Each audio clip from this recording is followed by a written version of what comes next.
I do want to think about consent too, not just in the realm of physical interaction, but what it means to just to encounter somebody's space, to walk up on somebody, to emotionally attempt to engage someone. Like, there has to be mutual agreements to those things. Now, for me, consent isn't just about me being able to say no to unwanted sex. It's about me being able to say yes to the things that I want to do, to the ways I want to be engaged, to the people that I want to allow into my space, and so much else. We are socialized to understand ourselves as having access and control of women's bodies, of girls' bodies, but also what I've discovered even in like queer communities and communities of gay men, bi men, the same is true.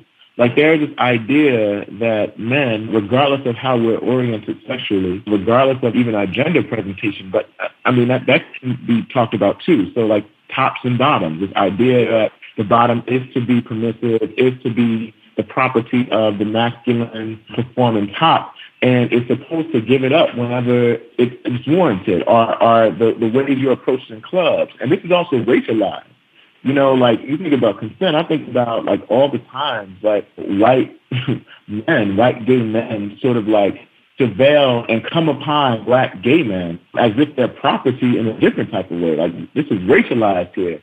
So this idea that we carry this through all of our relationships. I have to check my own self in relationships with both men and women in my life. Like, the same has been true. There's this idea that control is in my domain, that power is in my domain, and it gets complicated when they're not in a relationship, because in some senses, not all men are doing this in those relationships. But it's been my case where I've been called out on that. Like, Darnell, like, this is not sort of like a fight for control. And still, I would like to say, like, so much of those attributes you speak of, Byron, shows up too in the relationships and lives and experience of so many men, regardless of how they're gendered and how they express their gender and how they engage sexually.